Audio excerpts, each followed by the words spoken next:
All right, very good morning, everybody.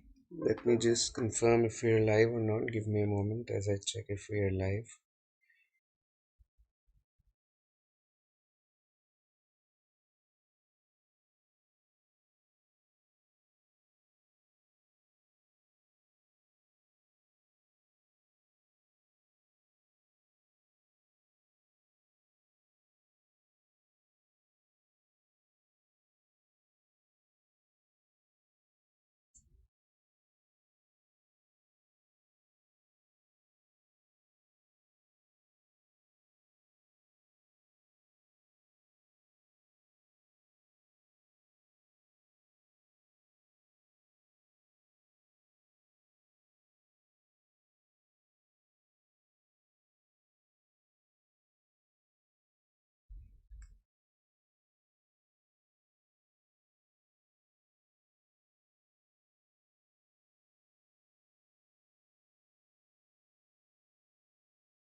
Yep, live we are. Cool. So today's class is essentially the third practice round in our critical reasoning series. And as always, before we jump into the drill for the day, allow me to quickly introduce myself. I am Prankur Arora. I am going to be your instructor on this journey of learning, wherein I'll be taking you through multiple aspects of the verbal ability as well as the reading comprehension portions of your management exams. I've been a trainer, I've been a coach for a long, long time now. I've worked with quite a lot of organizations as well to chart their L&D journeys, and I'm a published author holding advanced certifications in facilitation from an American organization called Leadership Management International. It is perhaps the world's largest organization working in this domain of leadership, and I co-founded a startup by the name of Thought Sutra. Yeah, that's pretty much about me. These are there are quite a lot of features that add to the Unacademy advantage. Features such as giving you access to daily live classes, such as this one. Uh, you know the idea of the platform is that it enables real-time interaction between the learner as well as the educator. It's if you've got any questions, you want to engage in discussions, spark off discussions, you want to clear your doubts, there's real-time enablement, and the question answers are conducted in the form of live polls, right? So the idea of these live polls is that you're always competing for a place on the leaderboard if you get your answers right? And all this happens while the class is going on, right? So it happens in real time. We regularly conduct tests and quizzes on the platform, and these are the idea of these tests and quizzes is to help you develop perspective about your learning journey, to help you understand where you are versus where you want to be in your learning journeys, right? Plus, we've got the Unacademy Champions League and the Unacademy Combat going on, so I'll develop on that towards the end of the class. On the platform, you will come across quite a lot of structured courses as well. The idea of these courses is to help you get the best of everything. They're very much in line with the exam syllabus that you're preparing for, and with one subscription you get unlimited access to it all, right? These are the various subscription models. You can clearly see as the time period goes up, the cost of the subscription per month goes down dramatically, right? And if you use my name Prankur, you will get an extra 10% off on any of the subscriptions that you go for. If you're preparing for 2021, I'll recommend at least a 6 month or a 12-month journey. Why? Because this will give you the comfort of time to be able to do well in these exams, right? Having said that, let's jump into the first question of the day. The first question today is an argument construction question, right? Wherein you have to construct your argument.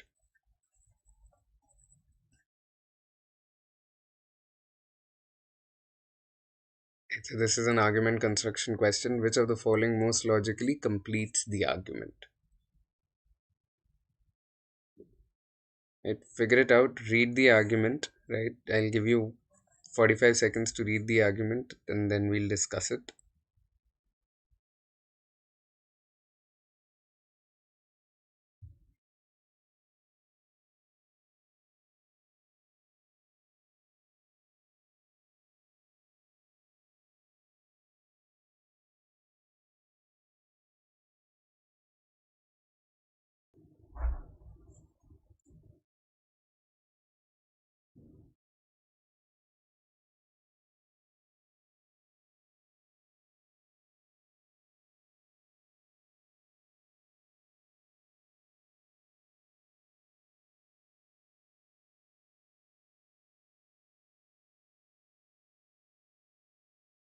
Right.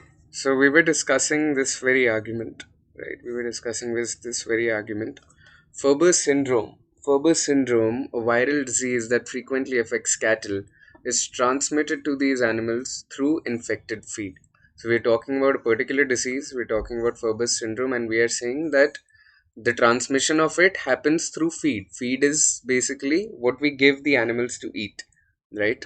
Even though chickens commercially raised for meat are often fed the type of feed identified as the source of infection in cattle, Furber's is only rarely observed in chicken. So we are saying chicken, they are fed the same feed, they're given the same feed, which is the source of this infection, but it is very rarely observed in them, right?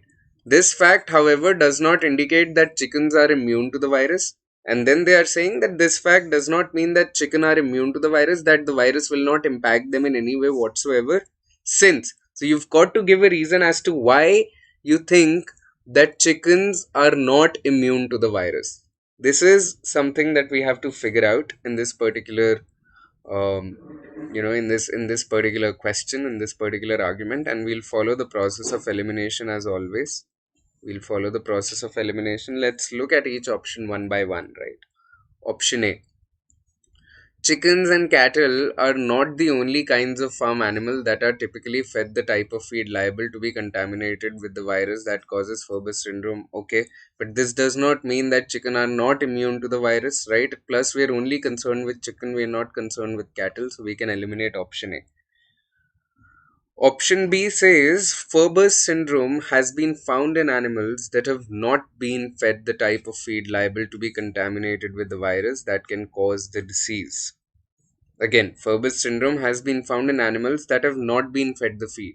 Are we concerned with animals that have not been fed the feed? Not really. We are concerned with chicken who are given the feed, right? So again, B is irrelevant to the argument. So I eliminate option B, right? Option C.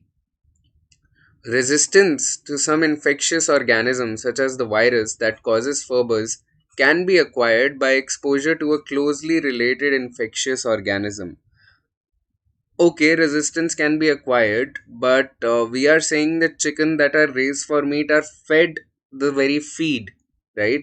So if they acquire resistance or if they don't acquire resistance is something else altogether, right? What we are saying is that are they immune or are they not immune? Plus, do we have information that chicken are, they are essentially exposed to other organisms that already have this infection?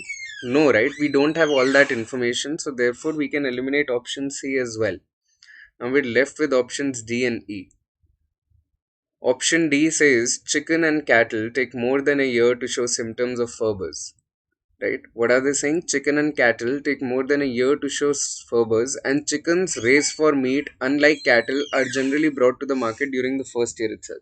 So we know for a fact that we are talking about chicken that are commercially raised for meat, right? Chickens that are commercially raised for meat. So they are saying that they take more than a year to show symptoms, and within the first year itself, chicken are taken to market. Therefore, this means that they are not immune to the virus, right? This means they're not immune to the virus, but they're not showing any symptoms. They're not showing any, uh, you know, any symptoms, any effects of the infection. Why? Because they're already taken to the market and sold off. So we are not able to observe any symptoms henceforth, right? So D makes quite a lot of sense in that regard. We'll validate, the truism of D through option E. E says the type of feed liable to be infected with the virus that causes Furber's generally constitutes a larger proportion of diet of commercially raised chicken than of commercially raised cattle. Again, this does not tell me anything about whether the chickens are immune to the virus or not, or why they are not showing any symptoms. Only D tells me why they are not showing any symptoms. Why? Because it takes more than a year to show symptoms, but within the first year itself they are brought to the market and sold off, right? That is why we don't observe any symptoms in the chickens. Hope you understood this question. Let's move on to the next one. Read the question first. The patient's argument is flawed because it fails to consider that. So we are finding flaw in the patient's argument. Now read both the arguments, right? And then we'll figure it out.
Shruti, what do you think the answer is? I hope you've understood it. What do you think the answer is?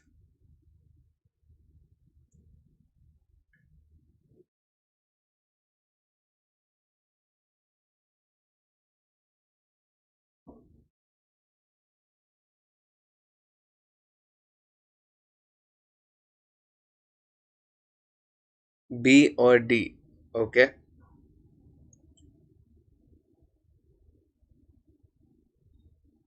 All right, let's look at what the argument is, right? What is the physician saying? The physician says that there is a hormone melatonin, which has shown promise as a medication for sleep disorders when taken in synthesized form.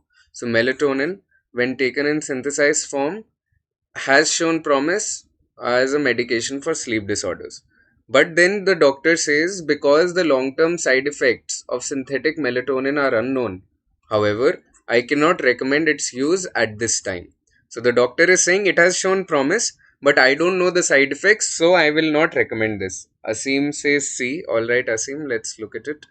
Patient says your position is inconsistent with your usual practice. What is the usual practice? The usual practice is that you prescribe many medications that you know, again, that you know have serious side effects. So, concern about side effects cannot be the real reason you will not prescribe melatonin, and therefore you have to figure out a flaw in the patient's reasoning. Okay, let's follow the process of elimination. Option A. The side effects of synthetic melatonin might be different from those of naturally produced melatonin. Are we concerned with naturally produced melatonin? No, we're not. We're only concerned with synthetic, right? And therefore, we'll eliminate option A. Option B. It it is possible that the physician does not believe that melatonin has been conclusively shown to be effective. Understand, Shruti, that B is totally incorrect. Why? Because the doctor is saying that it has shown promise. So your option is contradicting what the argument is saying, right? Therefore, I'll eliminate option B. Why? Because the doctor is saying that it has shown promise. So why is it possible that he does not believe that melatonin has been effective when he's saying for a fact that it has shown promise, right? So B is contradicting the argument itself. Asim said C. Sleep disorders, if left untreated, might lead to serious medical complications. Is this a flaw? This is the reason why the patient might be going to the physician in the first place, Asim. C is the reason why patient is going to the physician in the first place, because the patient is concerned about their sleep disorder, right? So this does not tell me if there is a flaw in the patient's reasoning or not. So I'll eliminate option C.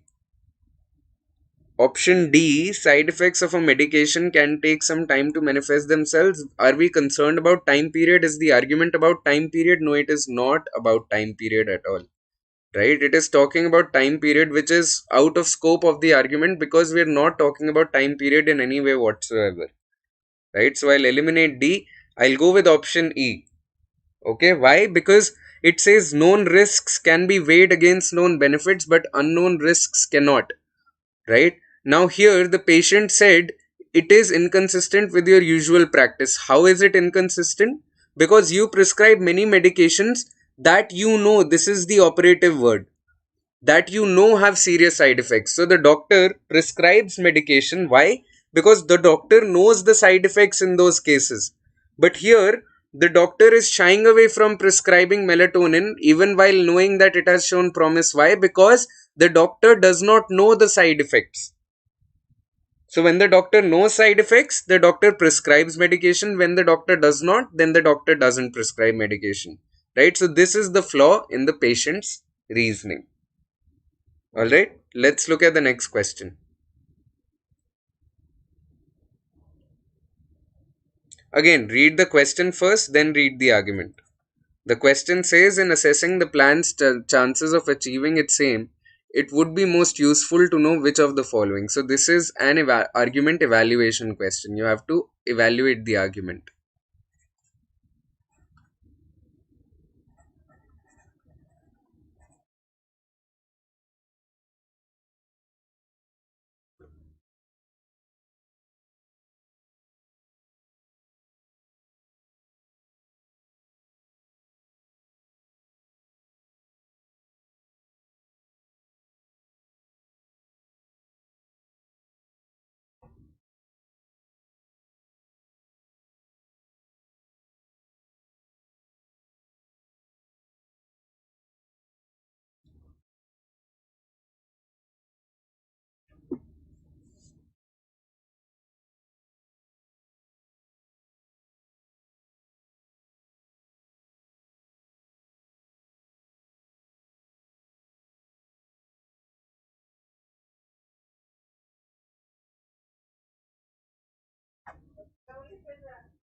Shruti says D. Alright.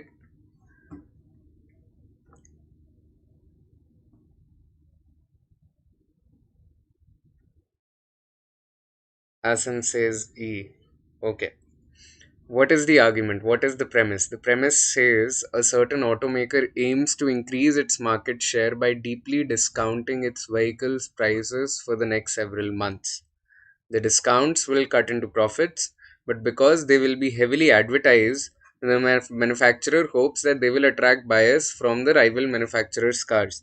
In the longer term, the automaker envisions the customers initially attracted by the discounts may become loyal customers. So, we are saying we'll deeply discount the cars, ठीक है, because we want to expand our market share, and that these discounts they will cut into profits in the short term, right? But they will attract buyers from other manufacturers, and in the long term these discounts will help those customers become loyal customers, right? So we have to evaluate this argument. Option A says whether the automakers competitors are likely to respond by offering deep discounts on their own products. What do you think this tells me?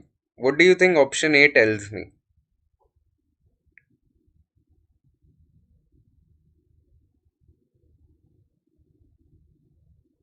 Do you think when my competitors start offering the same kind of discounts, it will impact my strategy? Because I am offering discounts to attract those customers, right? So, what if they start giving their own discounts? What happens then?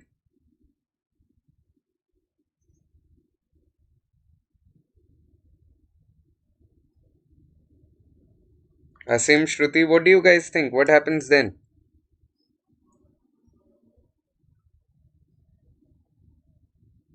See, yes, it would affect, right? Competition will increase, exactly. So to achieve an increase in the market share, the automaker would have to take customers away from other. मुझे और discount देना पड़ेगा, हाँ आपको और discount देना पड़ेगा, तो आपकी स्ट्रैटेजी बदल रही है नहीं बदल रही? आप कह रहे हो कि मैं बहुत सारे डिस्काउंट दूंगा to attract customers, but my competition starts giving their own discounts, then what am I left with, right? So the plan would probably not achieve its aim of increasing the market share. Why? Because the plan would have a good chance of failing if my competitors also start offering a lot of deep discounts,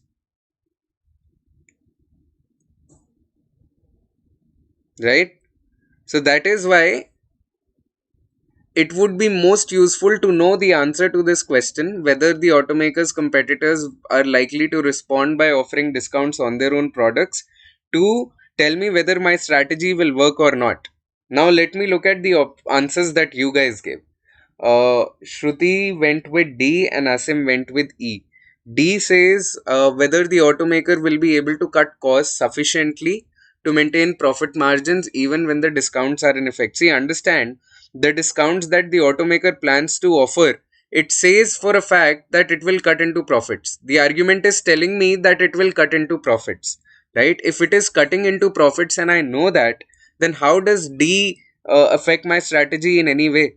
Because according to the information given, it will cut into profits, right? So the question of whether the automaker can maintain profit margins with the discounts, it has already been answered in the argument itself, that they know that it will cut into profits. So this again becomes irrelevant. So I'll eliminate D in that regard.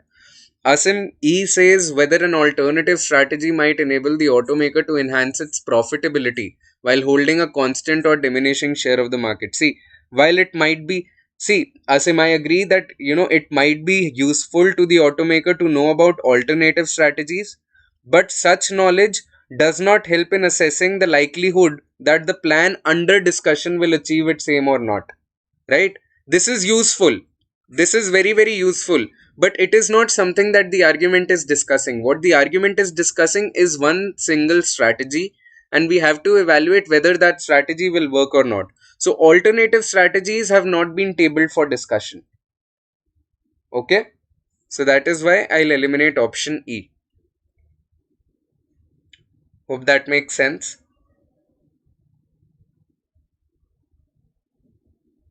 right? So let's look at the next question.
Alright, Asim goes with D. Okay. How about you, Shruti?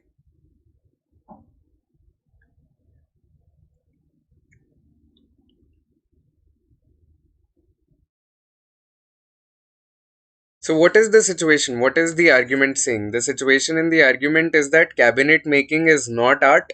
Why is it not art? Because furniture must be made with an eye to the usefulness. So, अगर हम कोई चीज practically use करना चाहते हैं तो हम उसको art नहीं बोल रहे हैं, right? And the both of you have gotten it right. D is the correct answer. That an object is not an art object if its maker pays attention to the object's practical utility. What is the assumption that is made? The argument claims that cabinet makers, when making furniture, they must take usefulness into account, right? So it concludes that cabinet making is not art. However, the gap is that uh, you know the gap essentially is that unlike other options, when you look at D, it provides information that helps fill the gap in the argument, and the gap in the argument is that nothing created with a view to its usefulness is a work of art, right? So the both of you got this right. Well done. Let's look at the next question.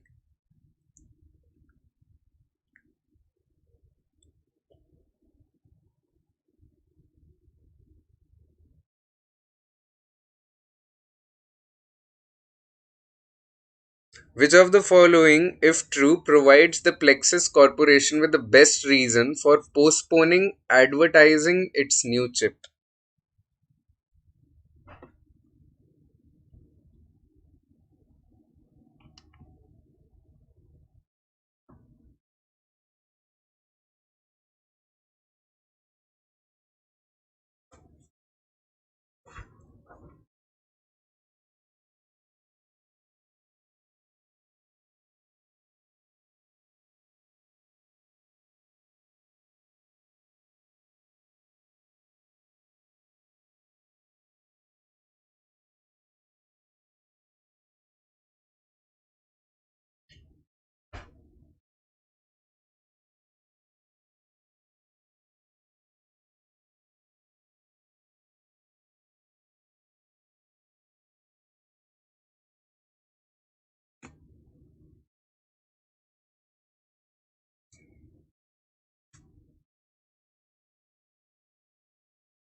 B, the both of you are going with B. All right. Let's understand the argument first. What is the situation in the argument? What is the premise? What is the conclusion? The situation in the argument is that we have this company called Plexus Corporation, right? And it is coming up with a new computer chip which will go on sale in 12 months, right? It will go on sale in 12 months. And then they are saying that it will beat all those currently on the market in terms of speed and efficiency. Right now, according to market research, advertising the chip now will maximize the initial sales. The company, however, has decided to wait 6 months before starting to advertise. And you have to pick out the best reason for the postponement. Now, what reason could there be for Plexus postponing its advertising? See, Plexus would probably postpone the advertising if there were a downside to it that outweighed the boost in initial sales that advertising now would provide, right? So that is the only reason as to why plexus would decide कि नहीं यार हम अभी नहीं करेंगे, हम 6 महीने बाद करेंगे. See, since the boost in initial sales would presumably increase plexus's profits, the downside to the advertising would most likely be something that would reduce the profits, right? And what would reduce the profits? C reduces the profits. That advertising the new chip now will significantly decrease sales of plexus's current line of computer chips, right? So this statement properly identifies a reason for Plexus to postpone its advertisement campaign, because its profits might be adversely affected by an early start. Why the profits are affected? Because it decreases sales of the current line of computer chips. The both of you went with B, but understand what statement B is telling us. Statement B is telling us that the cost of an advertising campaign capable of maximizing initial sales would be no greater than campaigns previously undertaken by Plexus. Now understand, the cost of the campaign, if it is particularly high, might be a reason for Plexus to delay it, right? But that the cost will now be significantly different from other ad campaigns provides no compelling reason for the delay. Are we concerned about previous campaigns? No, we are not. We are talking about the current campaign. So what bearing does previous campaign have on the current campaign if it is not mentioned in the argument?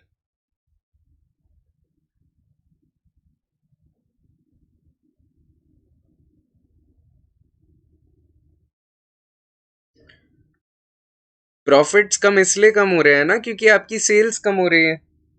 Asim says, isn't C the most extreme of attacking the plan because the purpose to increase sale? Right. Purpose is to increase sale, right? But if that increase in the sale is being counteracted by decrease in the sale of current line of computer chips, then am I not suffering? कम हो रहे हैं profits क्योंकि मेरी sales कम हो रही है ना.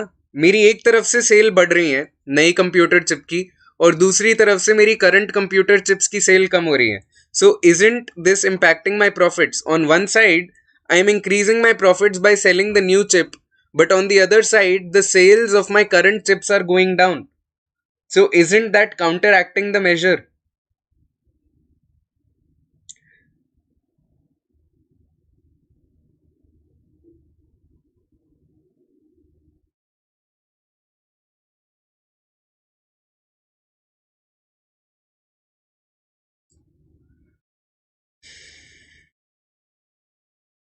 See, understand that there is a downside to the advertising campaign, that it would most likely reduce my sales, right? If it is reducing my sales, then my profits are automatically going down, right? And C is identifying that downside.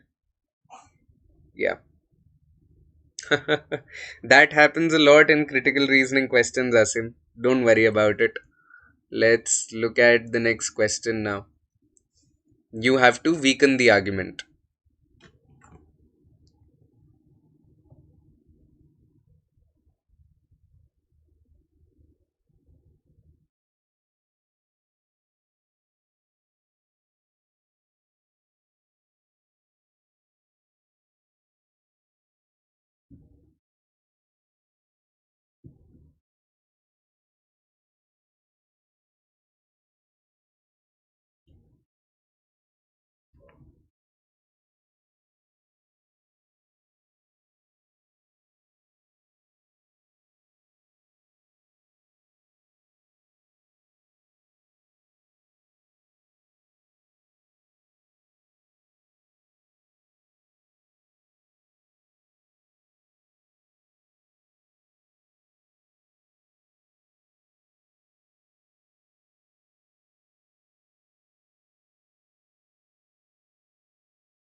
Okay, Shruti says D.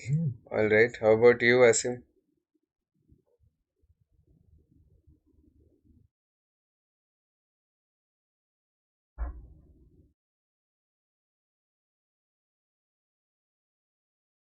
What is the situation here?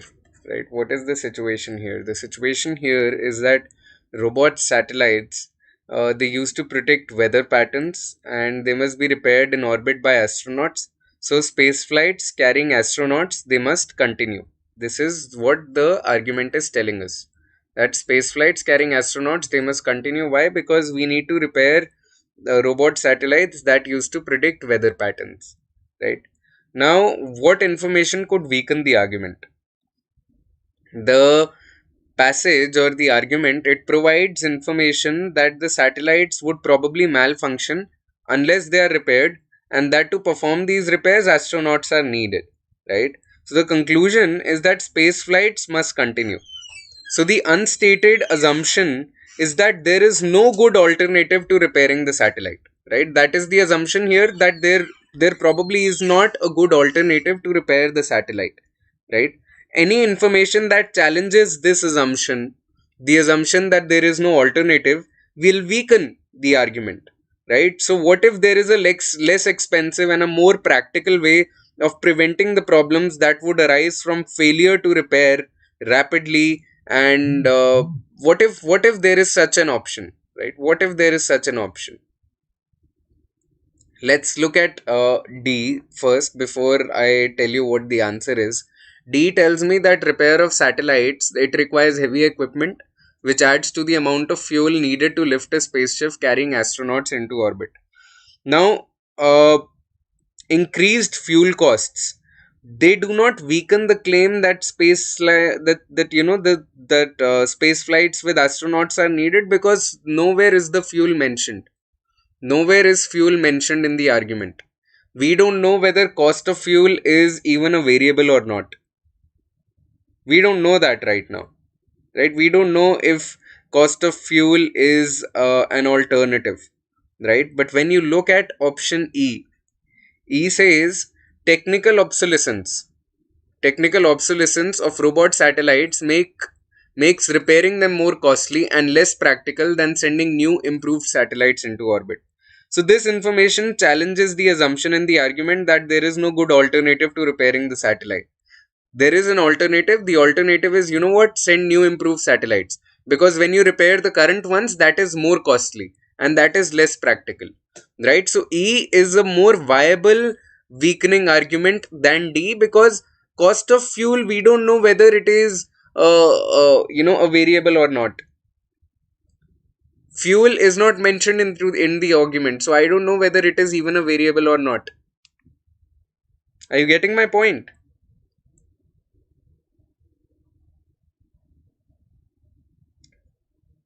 Does this make sense, guys?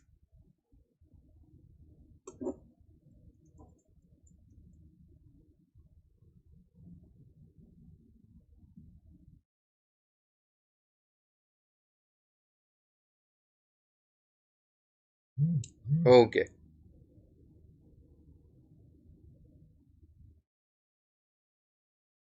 let's look at the next question then. So we have a lawmaker and we have a consultant. The question is, the consultant responds to the lawmaker's argument by doing what?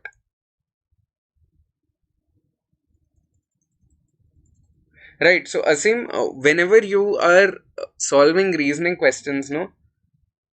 Okay, he was your second choice after D. Whenever you're solving reasoning questions, look at what information you are given in the argument already. क्योंकि अगर आप external information use करते हो ना, we more often than not, it is out of scope of the argument because those variables are not mentioned, right? So we have to look for options that are foremost using all the information that is presented to us, right? If there is no option that is becoming viable, then we look for outside variables, then we look for outside information that can perhaps challenge the assumption.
Sri, okay.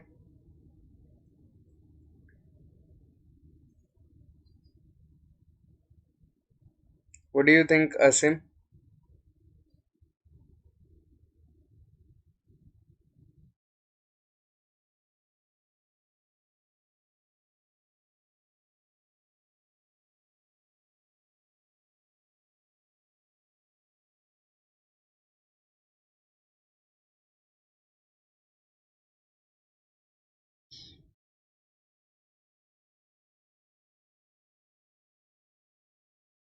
So, what is the situation? Right? What is the situation? We have a Therian lawmaker. The lawmaker essentially says or argues that the cheese importation board it should be disbanded. Cheese importation board it should be disbanded. Right? Why should it be disbanded? Because its operating costs are very high. Right? The costs are high. Costs high, and then the lawmaker says that it rejects only a very small percentage of cheese that it inspects, and the consultant disagrees. Why does the consultant disagree? The consultant says that the board's inspection it deters those who export cheese to Thiria from shipping substandard cheese. तो consultant आपको कह रहे हैं कि अगर आप board हटा दोगे तो लोग बहुत लो क्वालिटी का चीज भेजेंगे. अभी क्योंकि बोर्ड है तो लोग इसलिए अच्छा क्वालिटी का चीज भेजते हैं. It deters them from exporting substandard products. Substandard is low quality, right? So because the board exists, we are getting good product. If the board did not exist, we will get very bad product, is what the consultant says, right? Therefore, I think Asim has gotten it right that what is the consultant doing? The consultant is basically pointing out a benefit of maintaining the board. What is the benefit? That because the board exists, people are sending good product, right? And the lawmakers argument did not consider this. The lawmaker just said कि यार हम लोग बहुत कम percentage को वो करते हैं, reject करते हैं, तो इसलिए ऑपरेटिंग कॉस्ट इज हाई. अच्छा प्रोडक्ट आ रहा है, बहुत कम परसेंटेज रिजेक्ट होता है, और जो रिजेक्ट होता है that is that the cost of that is lower than the cost of maintaining the board. But it fails to consider what the consultant pointed out, that because the board exists, you're getting good product. Once the board is disbanded, you will start getting bad product, right? So that is what the consultant does. Shruti, you went with C, which says objecting to the lawmaker's argument into the discussion factors that are not strictly economic. Okay. See, the only point the lawmaker raises that is not strictly economic is about the health consequences of disbanding the board, right? It raises, therefore, since the health consequences and associated economic costs of not rejecting the 1% are negligible, operating costs are considerable, for economic reasons alone, board should be disbanded, right? So, the only point that the lawmaker raises that is not strictly economic is about the health consequences, right? But the consultant does not address this point at all, right? The consultant does not address this point at all. The consultant did not object to the health consequences point at all. Instead, the consultant talked about benefit of maintaining the board, right? So therefore, I'll eliminate option C and I'll go with option D. Alright, so with this, I'll end today's class, and I would like to tell you about a few batches that we are launching these days on the platform. There is a weekday evening batch, then there is a weekend batch, and a weekday evening batch, another one, which is beginning from the 8th of February. These are a few educators who are running these batches. I would recommend that you take a few free classes from these educators on the platform. You can start learning from them for free to figure out whether you'd want to enroll in these batches or not. And on the 7th of February, which is Sunday, we are conducting the next Unacademy Combat from 12 p.m. to 1 p.m. Right? You stand to win Amazon vouchers and free subscriptions if you perform well.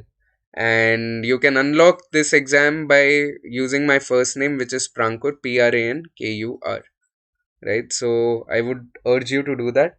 Sir, next class कब होगी? कल सुबह. So every morning 10 o'clock to 11 o'clock, they've shifted my timings a little bit. Earlier I was taking it at 1. नहीं यार, 10 o'clock to 11 o'clock होगी अब से श्रुति.